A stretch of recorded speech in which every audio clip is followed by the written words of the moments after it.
Hey, everybody, and welcome to the Wrestling Rewind, the first show of 2021. Thank you very much for joining myself and Mr. Dave Stevens. Dave, how have you been? I am fantastic. It's a great day for wrestling, everyone. Welcome back to the show. It's by people that don't actually hate wrestling. No, we do not. No, we do We not. don't. So we Some, have not all though. some of it. Well, not Some of when it's why we don't talk about WWE, because it's funny if anyone listened to the Nerd to Know bases this week. Brandon and myself kind of talk about that. He doesn't. This first time we talked about wrestling, I think in a year, 2 years. So he's just like, oh, here's all the problems with it, and it's like, this is why we don't talk about wrestling, current wrestling, as that much on the Rewind, because it's very upsetting. And for But those keeping track, it took about 1 minute for Dara to plug one of his other shows into this one. So new record.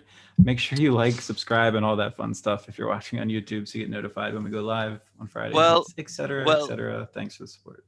Well, I was segueing into another show we're going to do, because we're not only doing one show this week, Dave. We're actually going to do two.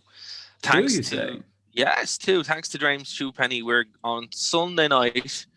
We're going to be doing the best of 2020, or best and worst. So basically, it's just going to be me and Dave pushing Emma and AJ Styles for the entire thing.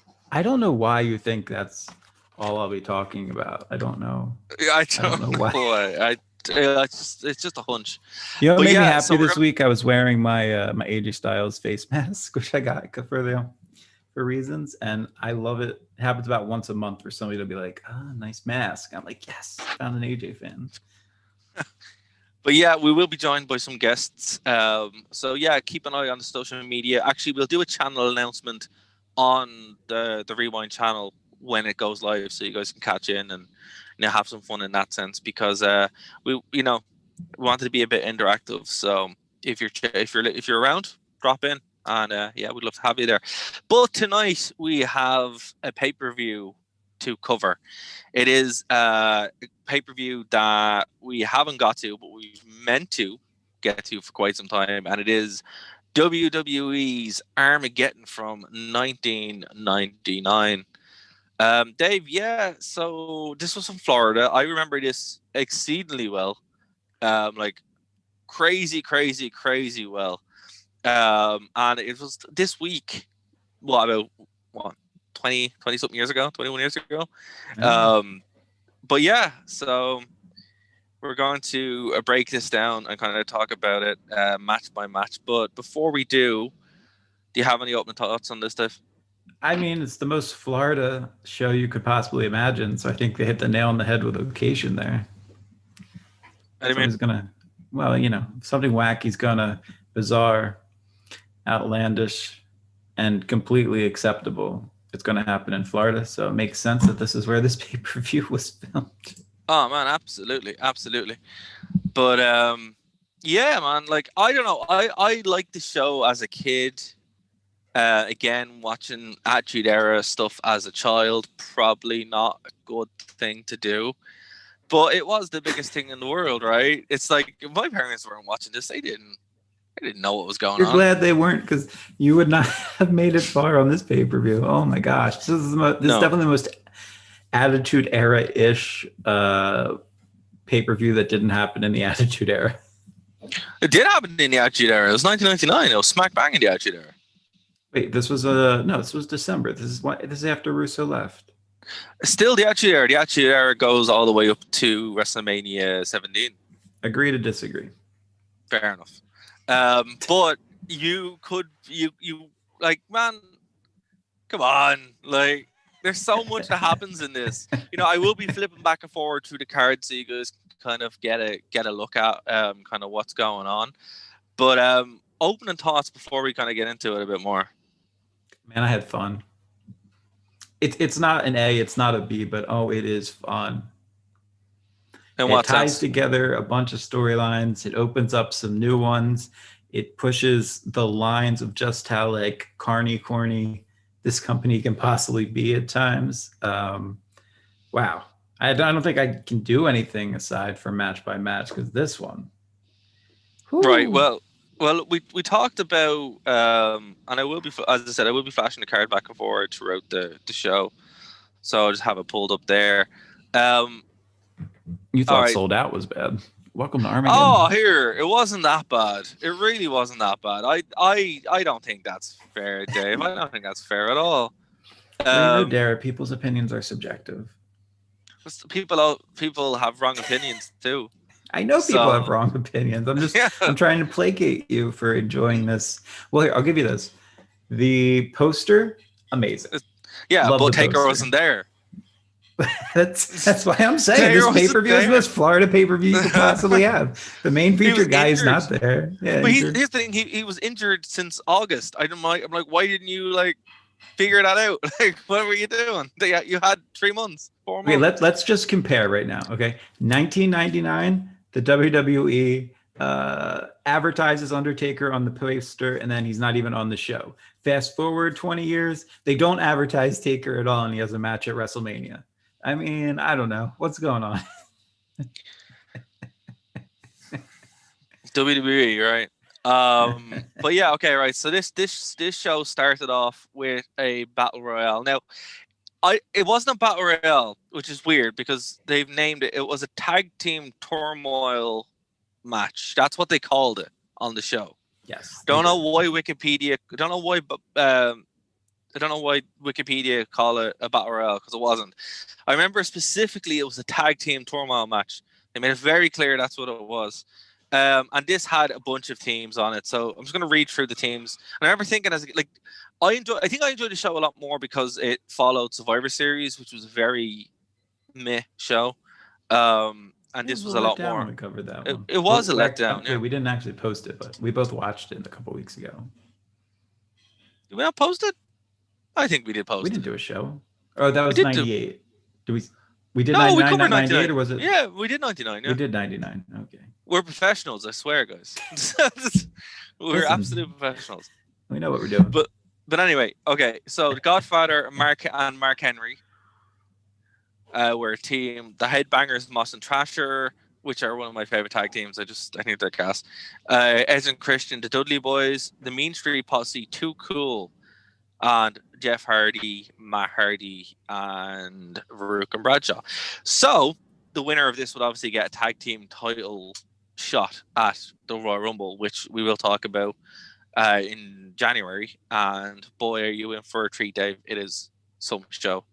In the back of my head, I'm just thinking, well, at least he didn't make me watch December to Dismember. So I've got that going for me. Well, here's the thing. We could... You shut up. Let us know if you want us to cover December to Dismember. Leave it in the comments below or write to us and let us know. nerdtoknowmedia@gmail.com. So, Dave, 10-minute match. Pointless eliminations, filler. Wasn't really sure of what the rules were. First time in my life I've ever seen, and maybe it's happened before, but first time I've ever seen, well, the one referee was looking the other way, so this person wasn't eliminated. I was like, wait, what? Yep. How does that even... If you didn't see it... Didn't happen. If you didn't see it, it didn't happen. And this was actually there at WWE, so a lot of that stuff flew. I have to say, I really like the set of this show. The actual set was really cool with the cars and the post-apocalyptic stuff. The intro was... I know you were kind of weird about the intro, but I thought it was cool. Well, no, my question is, and if you guys have gone back and watched this on the network, and you also saw it at the time, maybe you can answer. Was that the same music for that video package as originally was there in 1999? The weird opera music? The Elvira, ephemeral. Yeah. Don't take my blood. I'm family. Yeah. You can't. It was weird. Yeah, it was weird. Really, really weird. Speaking of weird, though, I am not sad that it's not too long after this that the Dudley Boys lose their stupid stutter. To be fair, they took that with from ECW. So yeah, they took a lot from ECW, the camo, which they stole from New Jack's tag team, or or the glasses, which that also might have been a New Jack thing. They ripped New Jack and Tag off quite a bit. Yeah. Quite a bit. Well, no, I didn't like it. Interviews are to be believed. I wasn't a fan of the stuttering thing as a kid, and now watching it as an adult, I'm like, yeah, it still doesn't work. I don't think it even worked in ECW, but look, it was what it was. It was a very short-lived thing. By the time 2000 rolls around, they're not doing it anymore. They just start Yeah. putting old ladies through tables, so that got them Yep. over way more. I agree. I don't even think it's that I hated. I mean, I did hate the fact that Bubba did it. It was more hearing like Jim Ross on commentary do it when referring to the Dudleys. Oh yeah, That I didn't. I was like, what? But see, these are the points that we bring up sometimes on the show where we're kind of disgusted by Jim Ross for not knowing, for like he should know better, and then he does something, and you're like, what are you doing? You're not the king. By the way, were you keeping score of King's? I lost track Of King being king. Oh, you were. Oh, okay. I lost track. Yeah. Because there's a reason for that. Because this is easily the kingiest king that we've covered. Yeah. He's just unhinged at certain points in time. It's like he really is. What year did he marry? Well, we'll get to that. We'll talk about it next time. Yeah, we'll talk about it. Okay, so the Hardys won, and they eliminated. The Acolytes won, and they eliminated the Hardy Boys. Now, here's what's weird, because when we cover the Royal Rumble, the Acolytes aren't going for the belts. It's the Dudleys defending against the Hardys in tables match. Wait, did we do Rumble 2000? I swear I pay attention. We haven't done it yet, but we will, because it's the next thing on the timeline. So you're telling me that even though the APA won this match, that they don't go on to actually fight for the titles at the Royal Rumble? No. Am I understanding you correctly? No, they do not. No. Completely logical. Makes sense to me. Makes all the sense in the world. Booking. So Kurt Angle has his second WWE pay-per-view match next with Steve Blackman, a much better match than he had with Meat, Sean Stasiak, the month before. Look, Steve Blackman is great. He should have been. It's weird. I had a conversation with Bryn during the week about how awesome Steve Blackman should have been. Apparently, people keep asking him, "Where's Steve Blackman?" And it's like, that's a fair question. I asked that too, because I like Steve Blackman. But is he like the 2020s Perry Saturn? Like, we don't know where he is. He's just off like saving people.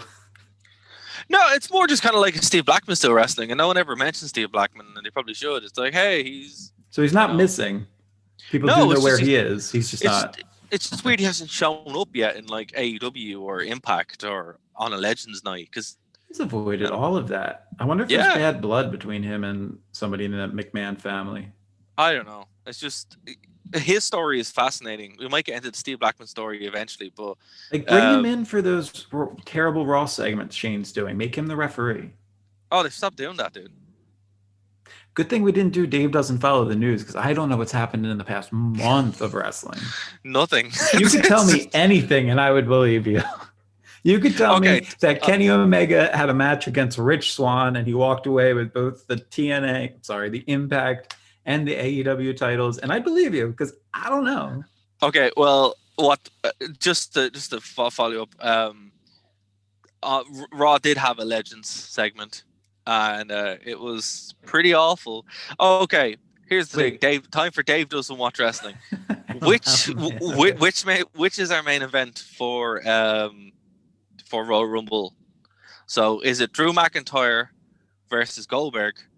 Drew McIntyre versus who's come up? Who is there?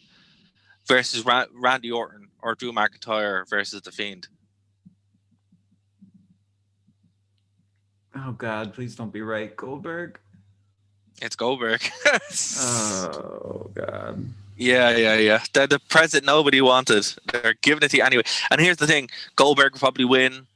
So. But that means Drew never gets to have it. Why?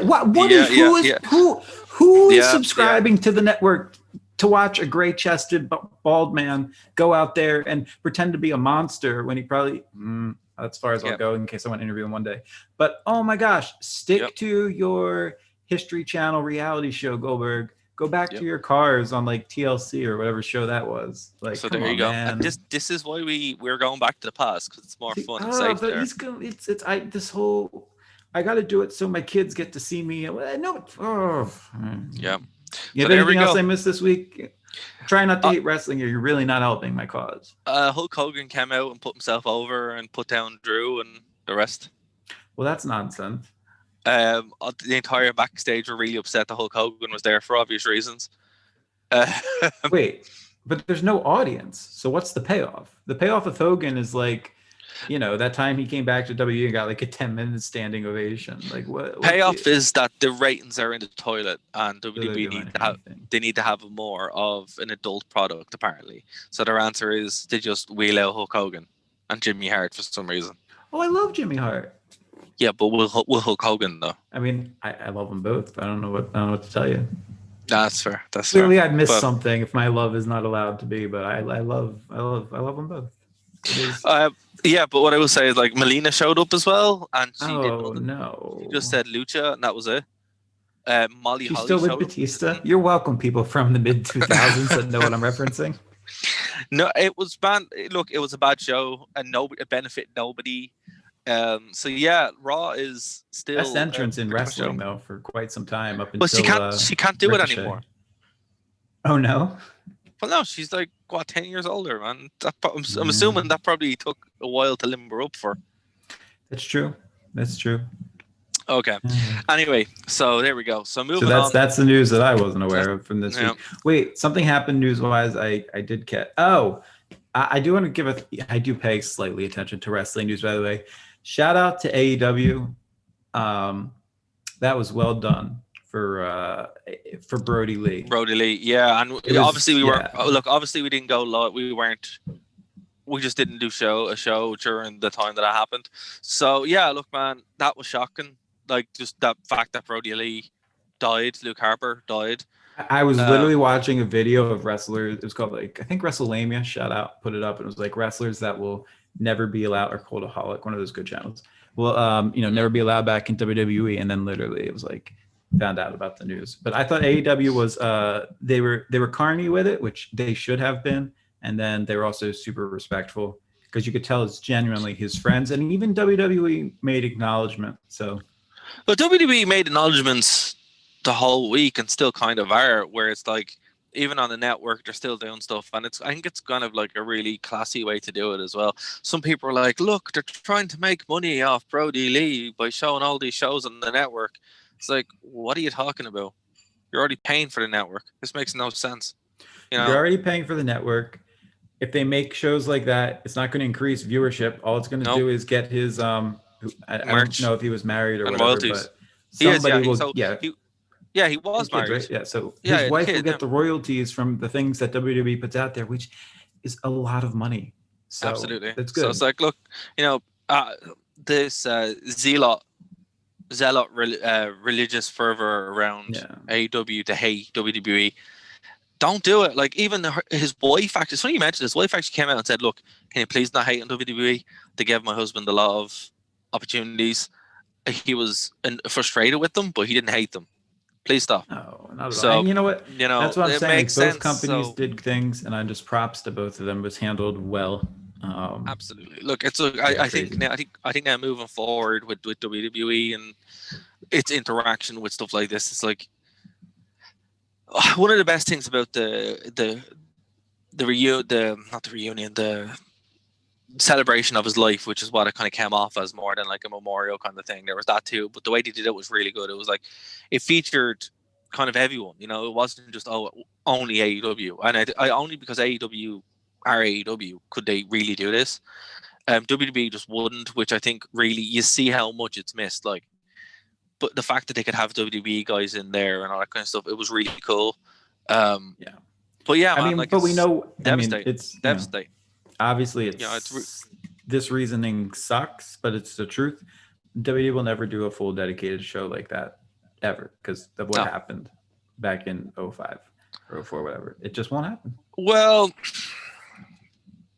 yeah, I think the situation was very different. Like, we had the TNT match where he lost the belt, and it was to be fair, it was a really good match. It was a really good match.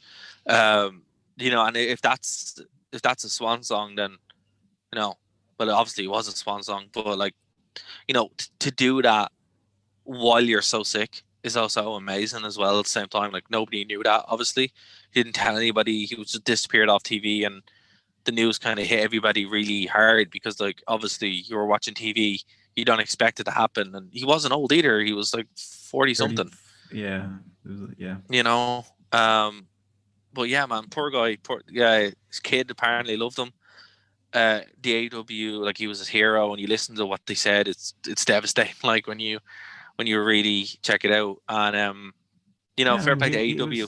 was he was one of those guys that he was local, for me Yeah, growing up. yeah. So when I went to independent shows that had 20 people at them, he was there. So But it's you could tell crazy. you could tell he actually like loved it though. That's the thing, Oh He yeah, it was more than just a job for him, and like obviously the impact he had is huge. Nowhere near what it would have been if his career had kept going. But to do all the matches he had in WWE and then to do the run they had in AEW and to finish off at that level, it's amazing. Will he be a Hall of Fame guy? WWE probably will put him in with the Wyatt family in right with the family the future. with Rowan, yeah. It's just, and that's when he'll probably go in, I'd say. But man, it is sad. Fair play to AEW though, because they really helped his son.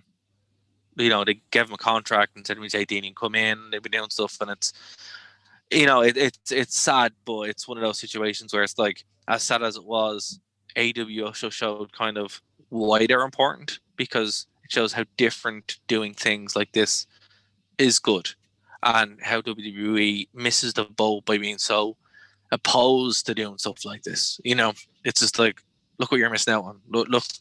Look the send off you're losing because you refuse to work with other people. But look, it is what it is. And again, look, we're from everyone from International Media. It's condolences go to his family and also to his friends and his son. But it's really sad. It really is. But moving swiftly on, some other bits of news and some recommendations actually. New Year's Evil was on yesterday. Really good match with Kyle O'Reilly and Finn Balor for the NXT belt. You should totally watch it. If you guys haven't seen it yet, watch it. It's a really good match. Okay, so getting back to the pay-per-view Kyle hand here. O'Reilly's in NXT. Yeah, he's been there for ages, man. I thought he was in Impact. No. Oh no, he was part. Okay, yeah. Sorry, I was mixing him up with that person I was thinking of. Gotcha. Okay. No. He's been there for a while, but Finn Balor moved back down and he's killing it. It's great. It's a very, very good match. Actually, the whole New Year's Evil is quite good. Rhea Ripley had a really good match too. Too bad she's gonna be a star. Well, she's going up to the main roster. We'll see what happens. I hope she becomes a big star, but WWE ain't very good with looking after the top stars, which is why Finn Balor is back in NXT to try and save his career, which he's doing. So that doesn't maybe. No, it's another show. Yeah. Anyway, let's get back. Let's go. Yeah. Let's get. Did I miss anything else? Nothing good. Nothing else has changed. No, the 3 minutes of the most kingish match ever. Oh my goodness! So I miss. Yeah. So this was an evening gown pool match. What? For the WWF Women's Championship. If you watch only one thing on this pay-per-view, watch this match. Watch this match. That is my recommendation. This must be watched. Watch this match. Not just because the match is, 6 stars. It's perfection, but also the commentary is great as well. And hey, if you want to see a little bit of Miss Kitty, you do see a lot of Miss Kitty. You get the rhyme. You got the rhyme. If you're listening, you got the rhyme. Okay. If you're not, if you're watching, I'm making. Yeah. See, it's a pun. I'm making a pun. Thank you, Dave. Thank you for your pun. So, I just want you to cover this in depth and have your mom walk in. That's like my dream. No, that's what I've been hoping for all day. No, thanks. That's not going to happen. Or something. No, thank you. No. Well, why don't you fill in for people who missed this classic of wrestling theater? Fill people in on just how amazing this was. It wasn't amazing. Well, you're wrong. Continue. It's the most Attitude Era thing ever. It literally funnels everything that people think the Attitude Era was. It encapsulates it in one pristine match, right? Where it's like, this is exactly what people think it was. And look, you can't defend it. Like, there's no defending it. And the fact that you don't need to defend things that are perfect. But the fact that King was on commentary as well, just it makes it impossible to defend. I was asking this earlier. When did they get married? I'm talking about I think the cat and King. Yes, so the cat and King were married, right? I think they got married. If not, like, they were married already, or it's very soon after it. But the reason why King left in 2001 was because they fired the cat. So they got married in 2000. Yeah, so it would make sense that after this. Yeah, so it would make sense they were involved. Absolutely, absolutely they were. This okay. Listen, just listen. I'm so happy that you made me watch this pay-per-view for this match. No, I am so happy. You know, this is actually the first, according to Wikipedia, that this was the first instance of intentional nudity in WWE. Intentional nudity. Plenty of slips. It's hard when you're, a female, but oh my goodness gracious. And I don't say goodness gracious. Where'd that come from? And when she decides to just jump into the pool with see-through stuff, I'm like, what is happening? And then she does the strip, and it was very Kelly ECW, actually, with a Mike Knox. And this is when I was like, oh, okay. And they didn't do something with Sable and Right to Censor around this time period too. Similar thing, like they come up and wrap them in a towel, right? It's like they expose themselves. Yeah, like this is one of those, like the Sable thing with the hands as a bikini, that was done a little while before that. And then this was just full on. Masara later would do the same when she was in Playboy, just like bunnies. Yeah, but this is very, how I remember wrestling. This was very unique.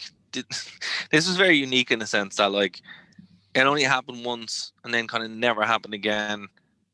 And the cat was kind of supposed to be a big thing, but then kind of wasn't. BB shows up now. I don't remember BB at all, except for this one specific thing. And I'm like, why is this? It sounds like they just got a bunch of women and then we're like, right, we just need you to fill in for this one moment so we could do this. And this would actually set up a feud with the Fabulous Moolah and Mae Young, because they got jealous and they wanted to be involved. And then Mae Young would end up getting involved with stripping. And she was in a relationship with Mark Henry. And this would eventually lead to them giving birth to a hand. Yes. So, I mean, that's what I'm saying, people. Without a 6-star match like this, you never get a hand being born in wrestling. Think of what we would have missed out on. Yeah. Well, wait, so you mentioned BB. Was that like a mess up or what? When I don't remember if it was Kat or whoever was like trying to take her top off after she got out of the pool, and like you could tell she legitimately was like pulling, and BB was not fighting it like it was supposed to happen, and she like couldn't do it because everything was wet, and she tried like unclap. It was the most awkward. They were just like, all right, just leave. We're not gonna be able to get this spot in apparently. But that bothered me because then it wouldn't mesh well with Kat's spot at the end of the segment. Look, the match was a train wreck. It was terrible. There was like, stop talking about this match. I just remember watching as a kid going, this is really confusing. What is going on? Like, there's no psychology or anything like that here as well. No psychology? What are you talking about? There wasn't. It just made no sense. There was psychology. It wasn't. And then I'm just how is there no psychology? Did you not see them team up on Jacqueline early on? Get out the biggest and strongest competitor. That way she's eliminated from the match, and then you guys can go after it. I mean, it's what you do with Andre the Giant. It's what you do with Braun Strowman. How are you telling me? Cool in evening gowns. There's no psychology. There isn't. That is psychology. It wasn't even a kid-sized pool. It was larger than that. Okay, let's get our facts right. Okay. It was at least 3 feet deep. All right. And but the whole point of it was to get Kat to strip. Yeah. And King lost his mind. He went crazy. And if this had happened today, King would have been cancelled. If this would have happened today, WWE would be canceled. That's fair too. Yeah. I'm amazed that the Puritanicals haven't gone in and wanted this removed from the WWE network. Like, it's not offensive. It's just, it's unbelievable that it happened. And you're just like, Wow. But it is what it is. It Can you exists. imagine if that Remember? happened like in not 2020, I guess in 2019 when everybody has their video cameras on their cell phones and you knew there'd be a lot of pictures coming out of this one. See, here's the thing. It's like if WWE really wanted to, they could probably do stuff. Well, not now because you can't with crowds. But when crowds come back, they could probably play with the edgier stuff. And it would probably play a lot more because of social media. But you have to have someone managing and booking that. And it's very hard to do that. And they haven't got the foresight for it. I'm AEW, available. well, Hit me up, WWE. AEW kind of do it a little bit as well when you push the boat out. Now, obviously, don't do this because this is like, the women today, they just wouldn't, which is fair. The women back then, even like Ivory and Jacqueline, were probably kind of peeved at it because they're like, we're actually wrestlers. What's going on? So I do actually feel sorry for them a great deal because I'm like, you guys are actually really good. And then they were thrown into this garbage, and women's wrestling really wouldn't recover for. Well, it would kind of come up a little bit more in 2001, but then it would just nosedive completely until like 2012, 13. Well, excuse me for not sharing your sympathy of women getting paid. Well, they got paid, but you telling me Kat didn't get a bonus for that? Dave brings a good point. This is a good point, guys. Remember, it's all about getting paid at the end of the day. Right, it's just entertainment. We've now spent longer talking about it than the actual match and probably the main event. So let's move on. By the way, hold on. That's my favorite thing in wrestling at the moment. I just want to get that out there. Let's not say things we can't take back about the main event now, okay? So we'll get to the main event. Okay, the Hollies. Wait, this match was so good. Like I hate that we're done it. The Hollies. Can we do the Hollies? I want to pitch you an idea live. I want to pitch you an idea live here. Okay. Can we do an entire show of just evening count and bra and panties matches? Like the greatest of all time. Who's putting these lists out on YouTube? Nobody is. Nobody's covering it. This could be our niche, Dara. Are there enough? I can only think of like 6 of them. So, okay, fair. Surprisingly agile back in the day. We're of course referring to the next match. Just checking we're still alive here now. Mm-hmm. Yeah, very true. Holly Cousins versus Rikishi and Viscera. Okay, yeah, we're still alive. It's all good. Did you just take us off? You just forget it, or did I actually? No, that was so shocking. You killed my stream. Oh yeah. We gotta stay on the air, guys. Okay. Okay, look. Next match, Viscera Rikishi. We're defeated. Yeah, I'll just have a notepad edit here. We're defeated by the Hollies. Now, this is hardcore and Crash Holly. Crash Holly had just made his debut a little while ago, and he was the Holly brother, the hardcore Holly's younger cousin. So this was the whole thing, and this would kind of carry through for a little while. I thought this was fun, a silly match on a silly pay-per-view, but I wasn't offended by it. Nice 4-minute squash match. Wait. Oh, no. Never mind. Wikipedia is just confusing to read sometimes. Oh, you really are editing out our segment right now. You're hilarious. No, I can hear it. What do you mean? No, I can hear it through the speakers. So, all right. Just to recap, guys, there was a really weird, terrible match with women. We're not going to talk about it because we're above that kind of thing, and it definitely should not ever happen again. And that is my official opinion upon it. My official opinion. Okay, moving on to the next match.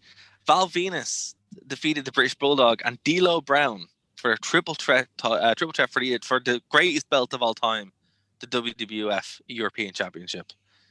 Val Venus, was what he was. The British Bulldog, massive decline. We've talked about this. It's every time you see him, it's sadder and sadder. D'Lo Brown looked great though. So props to D'Lo for basically carrying this match with Val Venus. Yeah, Bulldog did not look. Anytime I see him in jeans and not not his, his regalia. Yeah. But remember, he was 2 months before this. He was in the main event. He was in the big story with Triple H and The Rock, and then straight down to the European title. Don't get me wrong. He's synonymous with the European title, and I have a lot of respect for the European title. But going from the WWF Championship to the European title, that's it's pretty bad, man. You know, it's not good. An 8-minute match, very, very quick match, kind of reset the table there for a lot of things. And then we have Kane with Tori in a steel cage match, which was, I actually thought this match was longer than 8 minutes, but it really wasn't. Tori was girlfriend to Kane, and this would be the whole thing. And X-Pac obviously had turned on Kane. They were mates, but when DX got back together, they kicked Kane out. And this would kind of be an ongoing storyline where Tori would turn on Kane in a couple of weeks. We will get to that when it happens. But yeah, I gotta say, for a character like Kane, he had a lot of relationships, like on-screen relationships. Oh yeah, you wouldn't expect. I mean, you have obviously you've got Tori. I mean, okay, granted, sometimes he kidnaps them and takes them back to a boiler room, and then it's like, you know, Stockholm syndrome. But I digress. You got Tori. You had AJ Lee. You had Lita. You had some. I'm missing somebody else in there. Forgot about AJ Lee. It was a really weird picture of them kissing. Yeah, that's really weird. Just make it our thumbnail for this week. People will click on our video. There's a good list as well. We should do while we're doing the evening gown matches. Kane's so you're in for this. Oh, Darren's like, well, Dave will do the prep that week. What do I care? Yeah, it's like I'll just respond to it. But yeah, I don't know, man. Yeah, we could probably look into that as a list because, yeah, he had loads of relationships. Next, I think, because Taker never had any relationships other than Sarah and Michelle McCool, but they were like his real life relationships. Yeah. He didn't have any like on screen ones. I know he tried to like dark wedding marry Stephanie, but don't think that counts. Yeah, so that would be about it. Like, but Kane got around. Yeah, he really for a did burn victim. He did. Well, no, see, that's the thing. At this point, it was a burn victim, but then it was psychological. Oh, right, psychological scars. So yeah. Now I gotta say, this is the second time I'm mentioning a spinning heel kick, but oh my gosh, X-Pac did them so well. Dude, X-Pac was phenomenal. When he is in his prime and he's not doing things that make him not able to compete up to his normal prime, oh my goodness, is he worth every penny that he brought into that company. Some of the best matches that you can watch actually around this time are when Jericho just teams, like as we said, like last time we were Jericho X-Pac was one of the best matches of that year. And it's just great because he kind of worked with anybody, you know. His actual tag team with Kane was very, very good for that specific reason as well, because of the big man, small man dynamic. But this cage match was super good. I really enjoyed it. Again, good. Now, I didn't quite understand the rules at first. Yeah. Okay. What did you understand? Because let's note, it wasn't your standard Hell in a Cell. It wasn't your standard cage match. It's not like you escape the ring and you win. No, you can't escape. You have to pin or submission. To be fair, right? I'm going to go on record now and say I actually hate escape the cage matches. I think every cage, because it doesn't make any sense. Every cage match should be pinfall or submission. Or under current rules, every cage match should be I hit you in the face with a steel chair and I run up and I escape the cage and the match is over in 30 seconds. Like literally every cage match should go that way. But now that said, Kane leaping from the top of a cage, I never saw that. I was completely shocked with that spot. I've never seen it in a highlight video of his or anything. See, this is what I mean. Like there's so much good stuff happening around this time period as well. We're coming into the best year for wrestling ever. 2000 is the best year for wrestling. Everyone is completely on top of the game. The Monday Night Wars are still raging again, because even though WCW is going down the tubes, it still looks viable for another year or two. So the matches, they're still pulling them out, and Kane does some great stuff. Like, it's weird because this time period is like that weird transition period from Monster Kane to Brother of Destruction Kane. and everybody overlooks it because it's kind of cringy when you go back and look at the actual storyline. But the match work is really solid. Like, he has some great matches. Kane is really throughout. good. Kane is really good. Kane's always been really good. It's just they didn't really know what to do with him, and it just so happened that the Undertaker stuff stuck better in people's mind. But when he wasn't with Taker, like now, there's some good stuff, and this is it. The cage match is definitely, in all seriousness, if there's one match to watch on this, it's probably the cage match. You'll have a great time watching it. The next match, not so much. Jericho versus China with Miss Kitty for the IC Championship. Now remember, Jericho has lambasted China many times for how poor she was in the ring.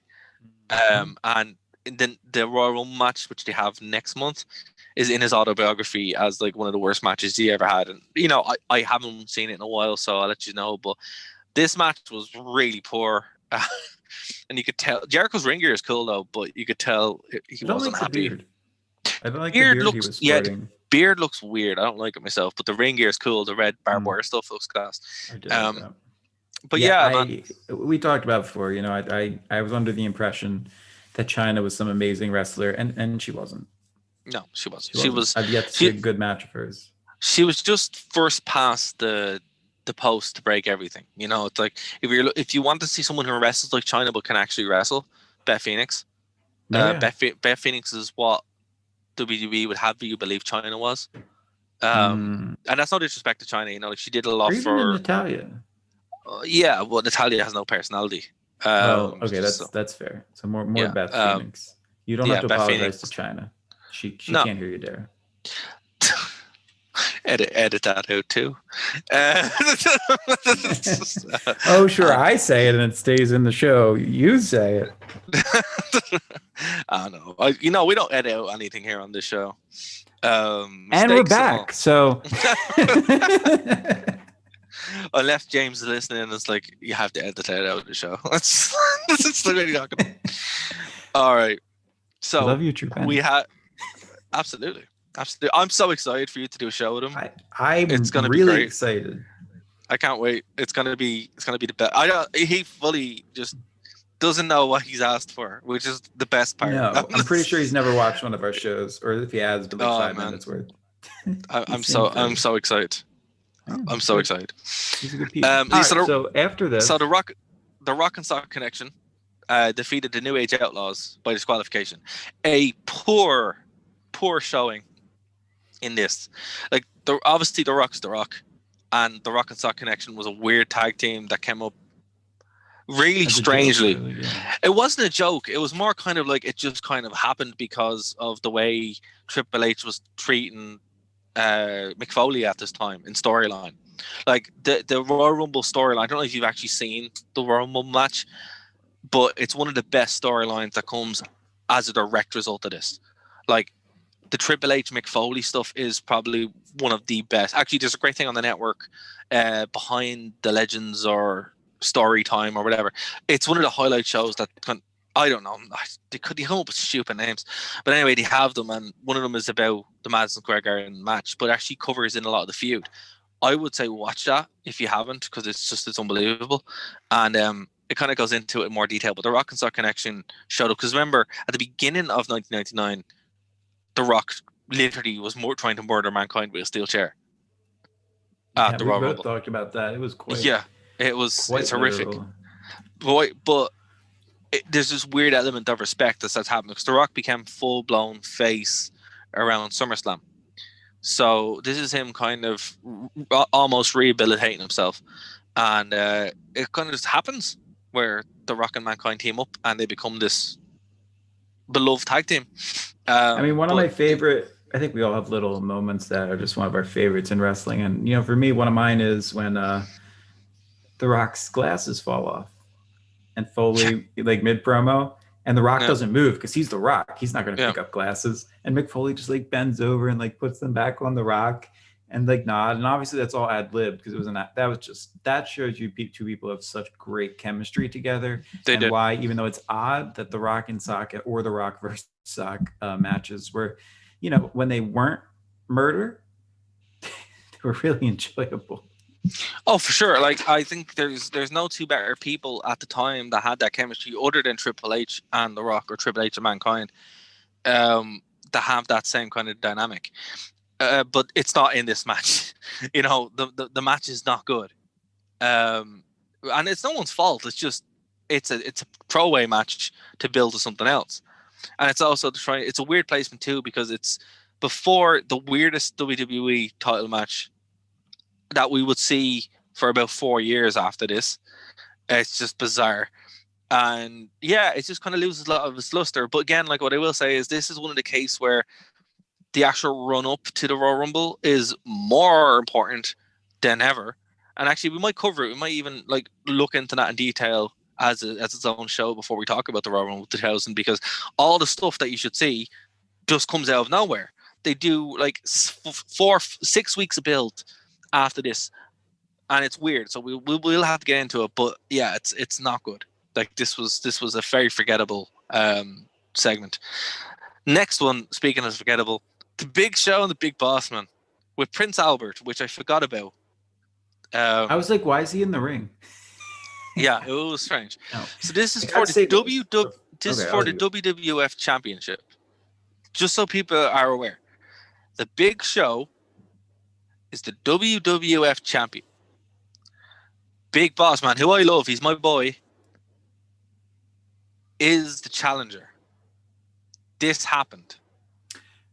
So I've heard the Big Boss Man cut promos in the back, but for whatever reason, and maybe I've just forgotten them, this was the first time that I remember listening to one of his promos in the ring. And that dude could own the crowd and a microphone. I wish they had explored more of that when they had the opportunity. But here's the weird thing, right? Big Boss Man at the went from, as we said, we talked about the decline of the British Bulldog. Mm. The Big Boss Man started the year in the hardcore division and ascended up. And at WrestleMania, he got hung from the Hell in a Cell by the Undertaker, and he ascended all the way up to finishing the year, basically in the main event. I mean, personally, I feel like anybody that's willing to take a sleigh ride on a casket deserves to be in the main event. It's weird, like Tara's like, well, maybe, I don't know. It was a 3-minute squash match. You're just gonna totally look over this storyline? No, I'm not. No, I'm getting back to it. It was a 3-minute squash match. So, it's let down by the fact that the build to it, which was a build which they'll never do. Well, you know what? WWE probably would do this again. They have done it again with the Eddie Guerrero stuff and some other abhorrent things that they still like to do. Anyway, it's no matter. I'm gonna forget about it. What was the crazy? Big Show did a move in the. Oh, he did a kip up. He did a kip or a up, nip up, depending on how you decide to say it. Pretty cool. I mean, yeah, he had to use the rope and use his hand, but dude, but this is why WWE got really pissed off with him a couple of years later, because he just got so out of shape. They had to send him back to OVW. True. Because when they brought him in, he'd only debuted in February at St. Valentine's Day Massacre, so he wasn't young. He'd already been world champion in WCW and already gone through the Dundee with the NWO and all that stuff. So when he arrived, he did get quite a big push, and obviously he was under the learning tree of the Undertaker as well for a little while. But this was the first time they really go for it, and they kind of crippled him a little bit by doing the storyline that they did.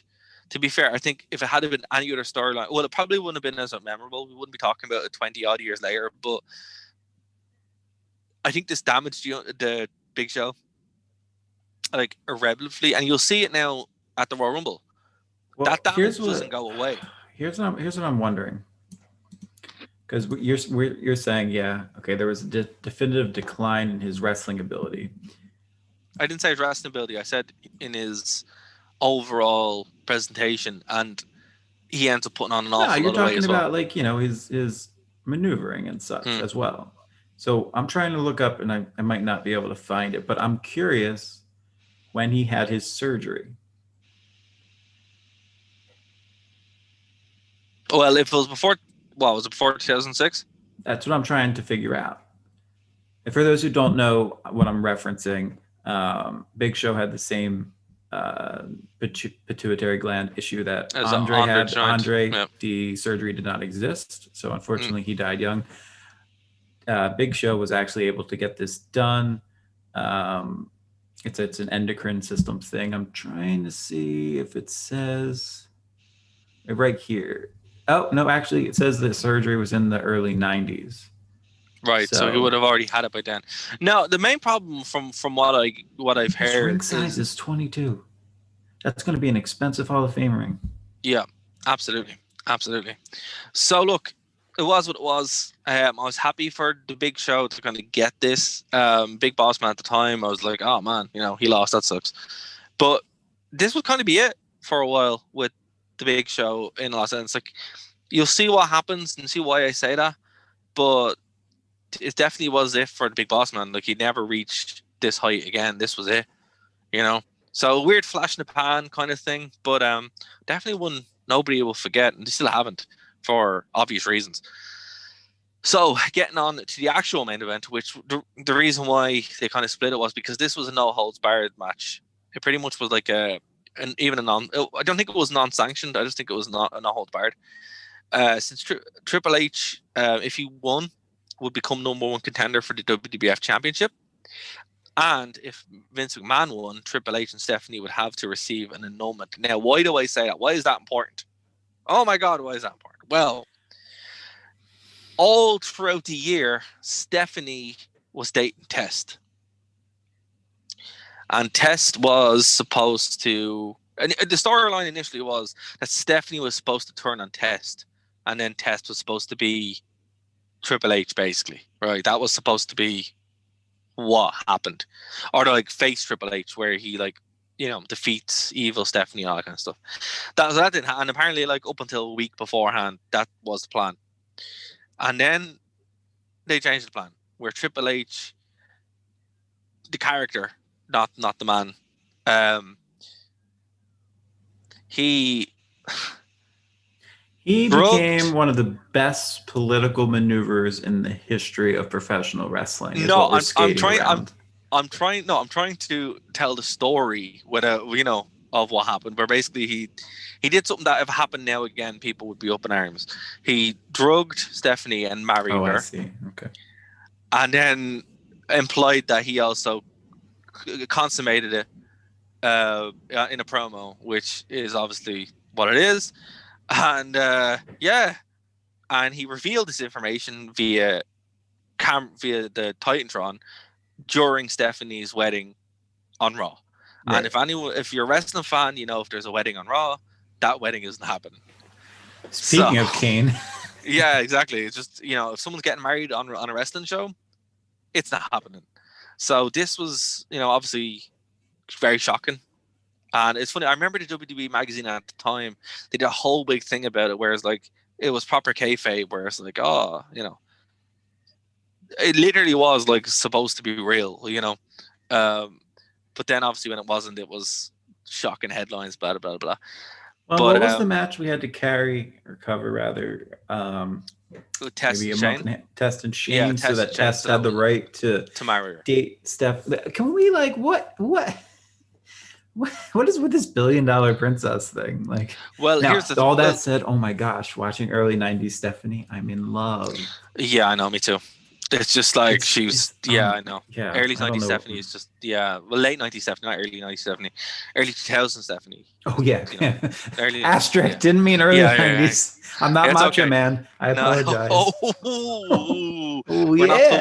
We're not touching that one, but for anyone who doesn't know, look up Stephanie and Macho Man. There are rumors. Allegedly.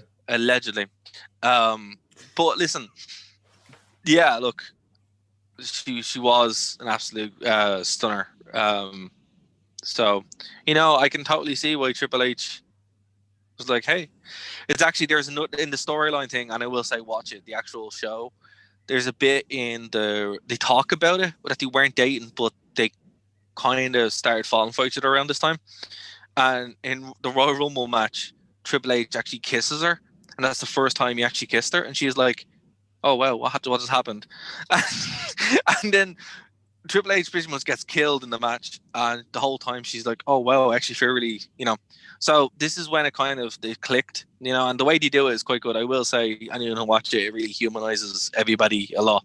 But yeah, man, like this was it. Like this was like the big moment that changed wrestling forever and would shape wrestling even to nowadays. Like this whole storyline is the root of everything that we see now, good and bad, where it's like the Authority, Triple H and Stephanie, you know, Mick Foley being his relationship with the McMahons, The Rock. It's incredible. This is like this for me. I would say people need to kind of get on board with this, because I don't know why. For me, it's like this is up there with the Curtain Call. This is up there with Screwjob. This is like a pinnacle moment in wrestling that just people overlook for some reason. I don't know why, because they hate Triple H. I don't know why either. But anyway, that's because you stopped watching wrestling in 2003. And I made a good decision. But look, so no, I agree with you. Like I love. It's interesting to see. Oh God, I'm about to say we're old. It's weird to see Triple H as a kid wrestling. You know what I mean? Well, this is how I remember Triple H. This is when I say about Triple H, this is what I'm talking about. All right. Yeah. No, I get that. You know, this is like it works. Absolutely. But so what would happen then is Vince and Triple H already had a brutal match on SmackDown for the WWE belt, which Austin would come out and help him win to set up the 6-pack challenge. Right. Shenanigans aplenty. So this would be their second match that they had, but this would actually be more of a match than the last one, which was just Triple H killing Vince. And it was a good 30-minute match. They went all over the place. They used everything. Shopping carts. Mick Foley shows up with a shopping cart full of weapons, which was fun. Loads of like funny spots and stuff like that. A violent match, but one that kind of worked. And then the big turn happened. Well, before we get to the turn, and we are talking about the match. Okay. One of the things people have always said about Vince is he'll never ask you to take a spot that he himself would not take. He took a lot of spots in this one. Crazy spots. A lot of spots. Now, then I have an issue. And I have a big issue with Vince the wrestler. He's not a wrestler. For years. I know, but I'm talking about Vince the wrestler. Okay. When he chooses to wrestle. Just like Shane's not a wrestler. But sometimes I get it. He's the best in the world. Let's cut that. Listen. Oh no! What are you doing? No, I know. For you, he really is the best in the world. That was a legitimate trophy. I get it. He's nobody will ever compare to Shane. See, but Dave trolling again. My point, yeah, Katie. My point is that. Right, go on. Is that, and it's like okay. So we often mock Shane for the guy can't punch. He just can't. No. Well, I mean, he can punch. He does take martial arts. He can't wrestling punch. Yeah, his dad is so much worse. And it's not the punching. It was the hitting with the trash cans and the sled. I mean, I've never seen somebody decide to hit people with a trash can and go side to side and just brush their head instead of going front on. And even the couple of times he did go front on, it was like barely an indentation made. Like that's what the aluminum's for. Like, I don't know. Is it not as much practice, or like, how does that? Like, do you agree or do you disagree with me that he does not make wrestling look convincing? I would say that this is the best performance of Vince McMahon, the wrestler. His other matches have not been very, like his matches with Austin were far worse. His matches with Hulk Hogan were horrific. His match with Bret Hart was horrific. His match with Stephanie was stomach churning, the disturbing. His match with Shane I kind of liked. His match with Shane was very good. His match with Shane was really good. And actually, that's his best match as a wrestler with Shane. But it's, I think they worked on it a bit more. I think this shows like the improvement of Vince, because remember, Vince started off the year in the Royal Rumble, winning the Royal Rumble, which is weird. Yes. So that was bad, and he had a pretty bad cage match with Austin. I'm gonna have like a series of 1989. Vince was really active in the ring. Yeah, it's because he was in, really getting strong. Yeah, he was really active in the ring, and Muscle and but he Fitness magazine would that's loved him during this period. Is what I'm saying. absolutely, absolutely. Mm-hmm. But look, he can't throw a punch. Um, It's it's bef- not the punches. For Shane, it's the punches. For Vince, it's the weapons. well, again, like how often would Vince be in the ring with weapons that wasn't a chair? It's like he was. This was like a weird anomaly. Like you wouldn't really see him doing these spots again until we would get to WrestleMania 2001 with the street fight. So it's really outside of his wheelhouse, and you can tell Okay. that. I just wish they would have maybe worked on it more. But what I would say, I'm willing to overlook it because the story was so good and everything around it was so good, and the legitimate shock, Dave. You don't understand this.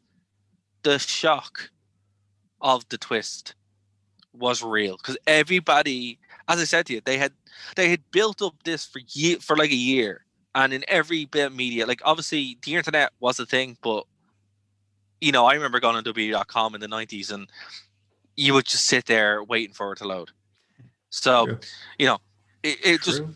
it just wasn't a thing. So you bought the magazines or whatever, and all the magazines were all about how real this was, and yeah, man, like people were shocked. I was shocked. I remember going, "Whoa, this is crazy! This is actually unbelievable." Stephanie's acting is very good, but it turns out it probably was less acting than than it seemed at the She's time. always been great at that. I mean, I don't. No fault in her stars there. It's Yeah. just I don't know. I don't know. I don't know about your apologist, Vince the wrestler. I mean, you're basically saying, well, this guy drives a horse and a buggy all the time, so why can't he fly an airplane?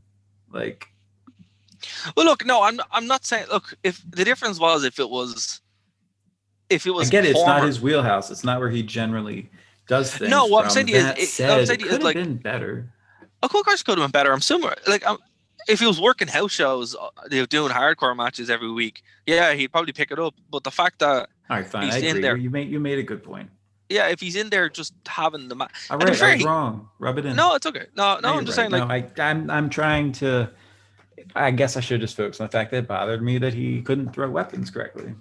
no, but that's fair. But I don't think you're going to see Vince McMahon in the cage of death anytime soon, or tournament of death anytime soon.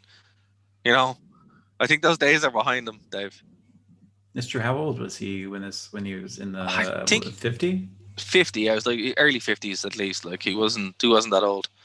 Um, I like how he wasn't that old because now we're in the era of freaking where he's Goldberg really having to old. wrestle against Yeah, Drew yeah. McIntyre, and then he's going to win the championship, and Drew's never going to get to have it in front of a crowd unless the whole purpose is so that Drew wins it back in front of a crowd. Sorry, Derek, continue.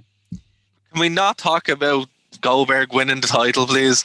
He's going to. I know And then he's he's going to going take it to. to AEW and give it to Sting. And Sting's going to be like, hey, Undertaker, I'll wrestle you at WrestleMania for the belt and WWE can get it back. See, I intrigued you. And that's what's wrong with wrestling.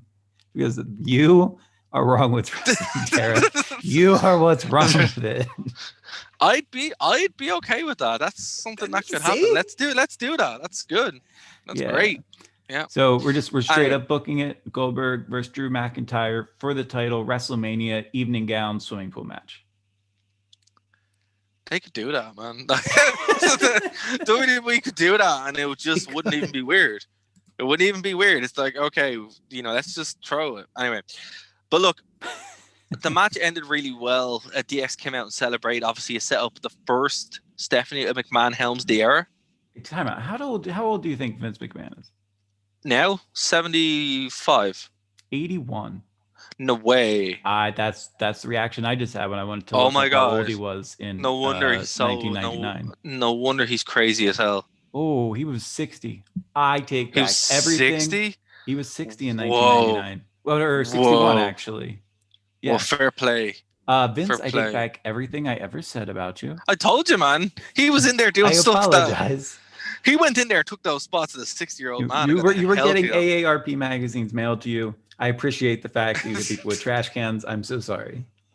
I hope you enjoy your senior discount. I just please stop booking WWE. That would be nice. Just Can I you can't not? believe Anyway, he's 81.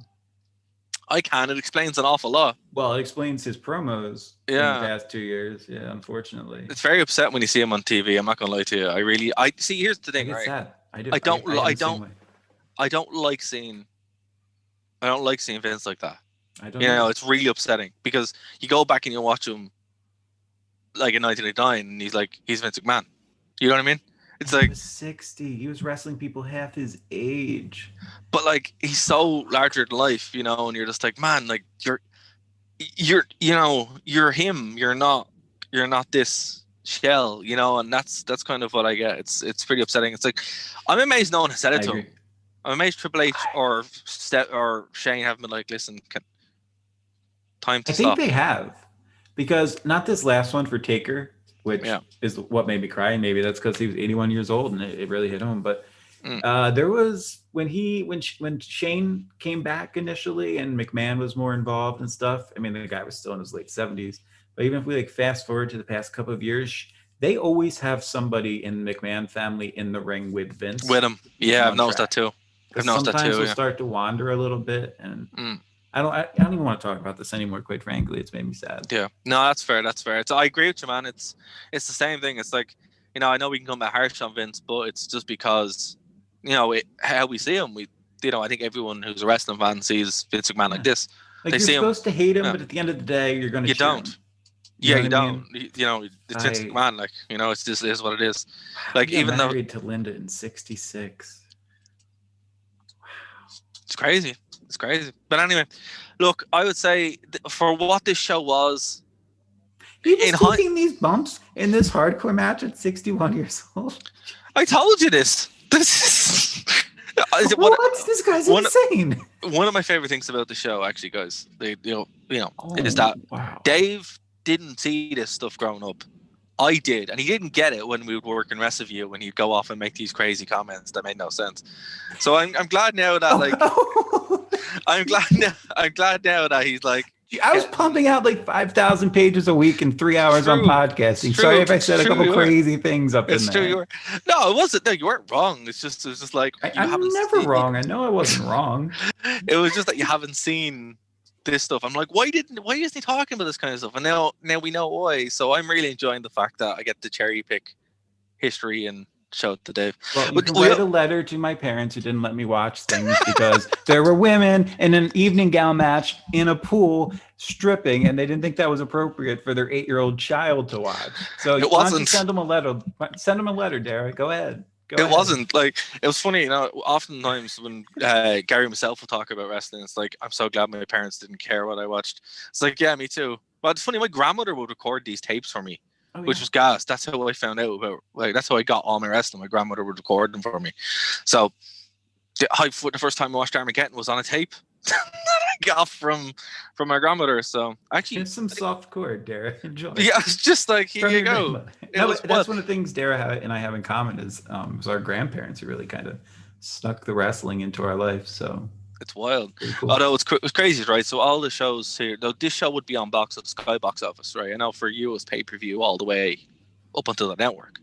In Ireland and the UK, and even most of Europe as well, Sky would be the carrier, right? So I don't think I've talked about this, but anyways, would be the carrier. So you got a Sky subscription, and that would give you Raw. SmackDown was on Sky Sports 1, so it was free access, and Heat was on Channel 4. But what was weird about it was Channel 4 for like a year actually, even less, had Heat, and they got like some pay-per-views. So they got the Royal Rumble, right? But because of what was on the Royal Rumble, which we will get to, they never showed another pay-per-view again, and everything went back to Sky. So it's kind of funny. That is actually a funny story, and also it sprung to mind yet another pay-per-view that we watched that had so much done on Heat in the hour leading up to it that actually mattered, that made me want to watch the Heat. We talk about it all the time, so I'm not going to go into it, but the pre-shows that we have now are not the way that they did pre-shows before. They're not, and they're not even like, I watched the pre-show there for the last show. What was the last paper for TLC? And nothing happened. It was pointless. Jeff Jarrett showed Survivor up a couple Series. times. No, TLC was last. Oh, right, because December exists. I Yeah. forgot. Yeah, it wasn't a good show. I watched the But like, first match. fair. Wait, did I? But That was the AJ match, right? that was the AJ match. Yeah, I Yeah. watched that one. But yeah, man, like, you know, that's what I mean. When you're watching these shows, it's just like there's so much more involved. It feels much more real. And what's funny about this whole pay per view, like what I say, look, the pay per view itself gets about a C, all right? If not a D, it's carried by 2 matches. But it's funny that it's a full pay per view where all the important stuff for the year happens on the Raw and SmackDowns leading into it, which is why when you if you just watch. And that's why we're not just going to go straight to the Royal Rumble. If you just watch this and not the Royal Rumble, it's going to make no sense. So we're going to have to watch. We're going to probably have to watch some more content to kind of get to the Royal Rumble. But that's going to do it for this show, Dave. What do you give the overall rating for this? What would you recommend this show? Would you? Oh yeah. Yeah. I have like. Look, first of all, you saw how animated it made me. I was actually genuinely excited to A, get back to this show, and B, to get back to covering really fun shows. And I enjoyed it, top to bottom. Yeah. I mean, were some matches clunkers? Yeah, but there was still something fun, oddly, in them to enjoy. There was, yeah. Absolutely. So, like, even when we talk about, like, Boss Man versus Big Show, there were still some really cool spots in there that I loved. Before we go, I would like to say, I'm thinking back, I think we both said this, where Kane versus X-Pac is the match to watch. And then for hilarity's sake, watch the women's match. And for just context of what WWE would become, please watch Vince versus Triple H, because that, was huge. But I got to say this, you really can't skip out on that Kane match, because that was just way too good. And I miss that Kane doesn't do he doesn't wrestle now, but he stopped doing the Undertaker sit-up. And I love watching late 90s, early 2000s, because he was still doing that with his character. And, that's how I used to wake up in bed as like a wrestling fan. When I was little, I would be like, whoa, I'm doing the Undertaker. So, I don't know. It's a cool thing. Look, you're in for a treat, man, because, we're turning into 2000s now. It's great. It's great times ahead. The great times roll, assuming we don't talk about WCW. But, we're going to cover some more stuff going into it. We might change up how we do it, because if we are following timelines, I want to make sure that we don't rush stuff. So I'm going to have kind of a think about what we're going to do. We have a back catalogue of shows to do for people that recommended them, so we will get back to those. And if you like what we do, please subscribe to this channel, the Wrestling Rewind. If you guys are listening to us on Phoenix FM or on True Penny channel, literally type in the Wrestling Rewind into your browser right now, thewrestlingrewind.com, and it will take you right to YouTube. Subscription's been a lot to us. You want to subscribe to Nerd to Know Media, you can too. That'd be great. But you want to support us, the best way to do it is subscribe, spread the word of the show, and contact us, leave a comment, let us know what you think. And thanks to James True Penny and the True Penny channel for having us on Phoenix 92.5 FM. We will be back next week to talk about, well, I don't know what we're going to talk about next week, but we will be back on Sunday to talk about the best of 2020 with some special guests. So we'll see you next week, or Sunday if you're listening to us on the stream, for the Wrestling Rewind. So bye, guys.